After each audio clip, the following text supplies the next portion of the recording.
जब किसी व्यक्ति की मृत्यु होती है तो किस प्रकार से वो प्रकाश सुरंग से गुजरता है, जिसे एक रोशनी, एक नलिका जिसमें बहते हुए स्वयं को महसूस किया आत्माओं ने, उसका जिक्र, और किस प्रकार से वो अपने आसपास अपने प्रियजनों को जब वो रोते हुए देखते हैं, जब वो उन्हें सांत्वना देने की, ऊर्जा पहुंचाने की कोशिश करते हैं, वो सब प्रोसेस किस तरह से होता है, उसके विषय में मैं आपको पिछली कई वीडियोस में बता चुकी हूँ। अब इस स्थिति से आगे बढ़ते हुए, यानी प्रकाश सुरंग से भी जब एक आत्मा गुजर चुकी है, जब वो अपने प्रियजनों को देख चुकी है, उन तक सांत्वना की ऊर्जा पहुंचाने की कोशिशें करती रही है, उसके बाद जब तीसरा पड़ाव, यानी अब जब वो आत्मा लोक में प्रवेश कर रही है, अब मैं उस स्थान का जिक्र करने जा रही हूँ कि किस तरीके से जब इस आत्मा लोक में आत्मा प्रवेश करती है तो उसमें एक स्थान जिसे अनुकूलन का स्थान नाम दिया गया है। अब यहाँ पर मैं जिन नामों का प्रयोग कर रही हूँ, ये नामकरण सिर्फ आपको समझाने के लिए किए गए हैं। आपने शब्दों पर गौर नहीं करना। ये शब्द सिर्फ जैसे अब किसी व्यक्ति को आप पुकारते हैं तो आपको उसको एक नाम तो देना ही पड़ता है ना, तभी तो वो मुड़ के आपकी तरफ देखेगा, नहीं तो अनेकों अनेक जन है कि आप किसको पुकार रहे हैं, नाम देना पड़ता है। तो इसी तरह से मैं भी इन स्थानों को, यदि कोई नाम ले रही हूँ, भौतिक नाम अगर आपको समझ में आ रहे हैं तो वो सिर्फ आपको एक्सप्लेन करने के लिए दिए गए हैं। अब हम आगे बढ़ते हैं कि जब एक आत्मा लोक में अनुकूलन के स्थान पे जाती है। अब ये अनुकूलन का स्थान क्या है? ये अनुकूलन का स्थान, इसको हमने नाम दिया है अनुकूलन का स्थान। तो वो जो नाम से स्पष्ट हो रहा होगा कि जैसे आपका प्रियजन इस धरती से अलविदा हो गया है, आप पीछे हैं तो आप रोते हैं, आपको उस परिस्थिति को एक्सेप्ट करने में, उसके अनुकूल होने में वक्त लगता है कि वो चला गया है, अब हम जीवित हैं, हमें आगे बढ़ना है। वो स्थिति को माइंड में क्लियर करने में वक्त लगता है, और क्योंकि वक्त लगता है इसीलिए एक नियम बनाए गए, जैसे कि चौथा होगा, 13वीं होगी, 40वां होगा। ये जो नियम बनाए गए, ये नियम क्यों बनाए गए?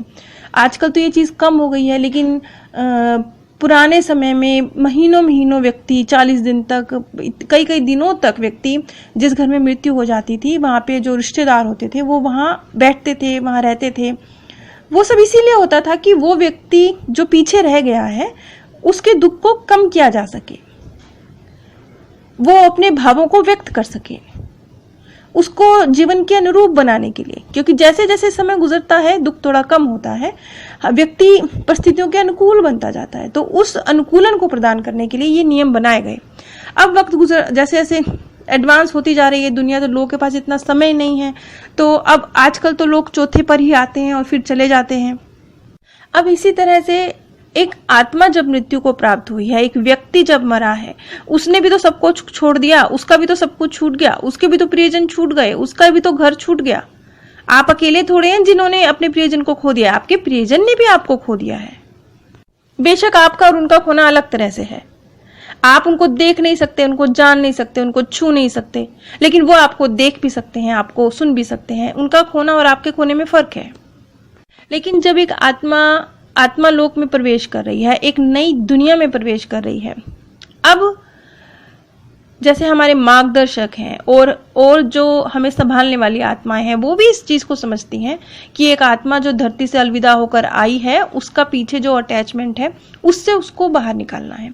इस चीज का जिक्र आपको जीवात्मा जगत के नियम में रतु ने भी किया है। वो भी जिक्र अगर आप वो पुस्तक पढ़ी हुई है तो आपको वो उस जिक्र को पढ़ेंगे तो आपको काफी कुछ क्लियर हो जाएगा। यहाँ पर भी मैं उसी स्थान का जिक्र कर रही हूँ जिसे अब उस पुस्तक में विश्राम स्थल कहा गया, मैं यहाँ पे उसको अनुकूलन का स्थान कह रही हूँ। कुछ लोगों ने उसे कहा है एक ठहराव का स्थान, कुछ लोगों ने उसे कहा है एक चैम्बर, कुछ लोगों ने उसे कहा है यात्रा के बाद एक निंद्रा लेने का स्थान। सबने उसको नामकरण अपने हिसाब से अलग अलग किया है, क्योंकि एक्चुअल में कोई नाम तो है ही नहीं ना, नाम तो हमारे बनाए हुए हैं, वो एक्चुअल में उस स्थान को बयां कर रहे हैं।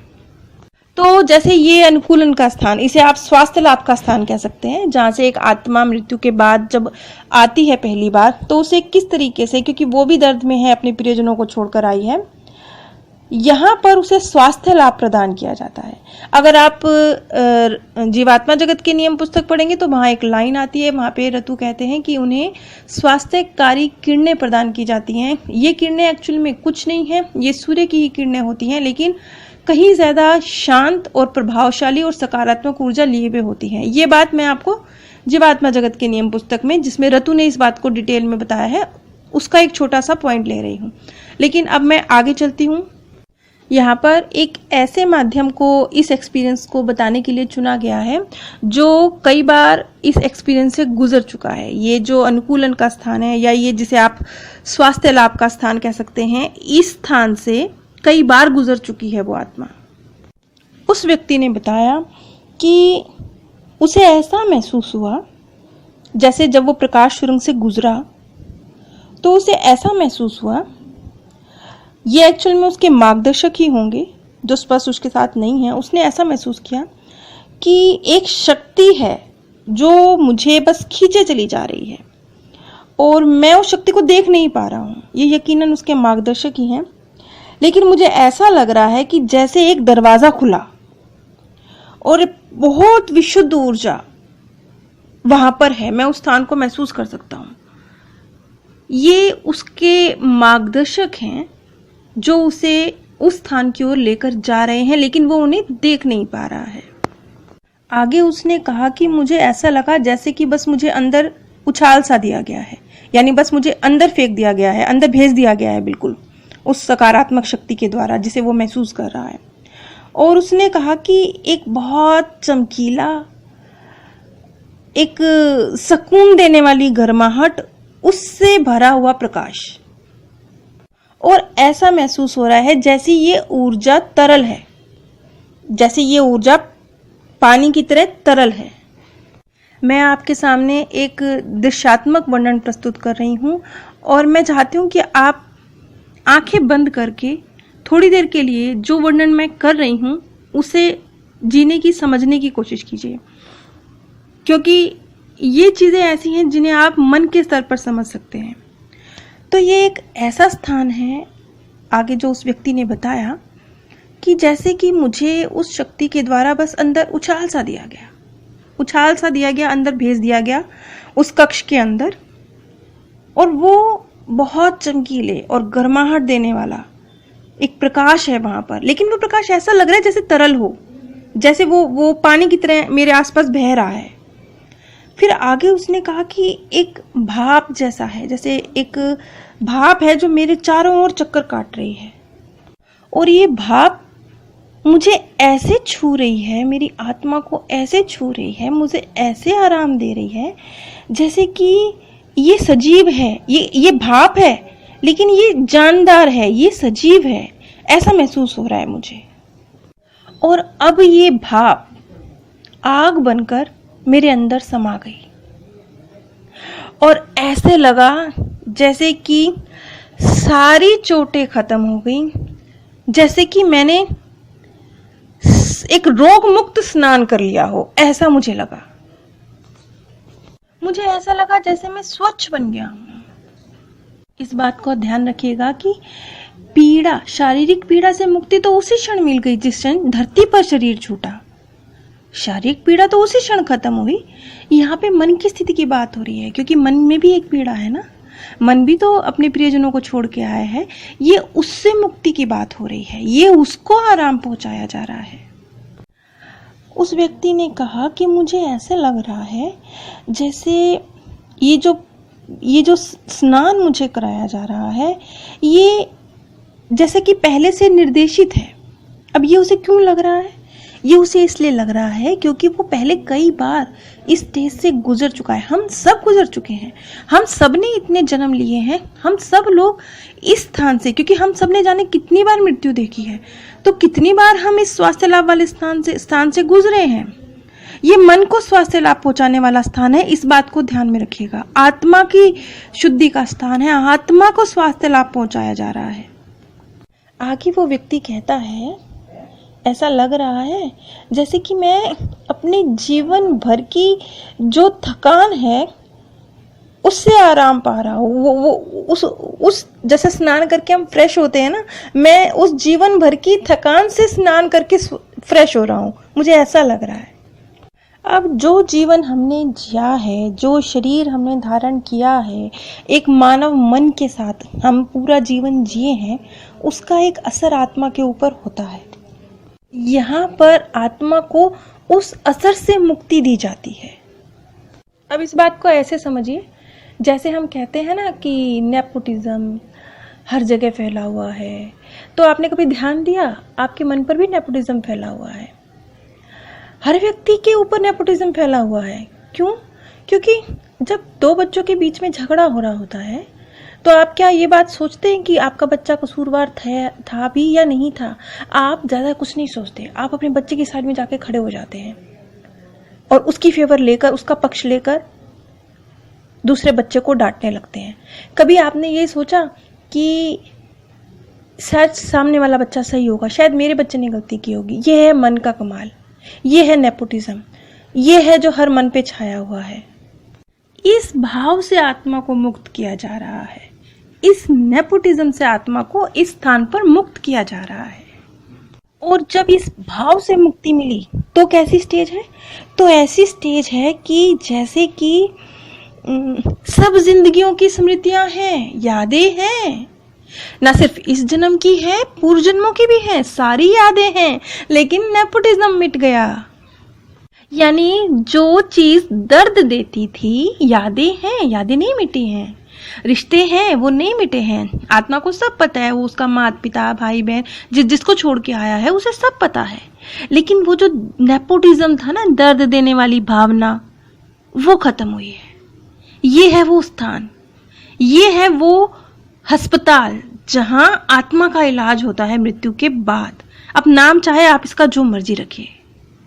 अब इसके बाद आत्मा की क्या स्थिति होती है? ये स्नान हुआ, उसके बाद कैसी स्थिति है?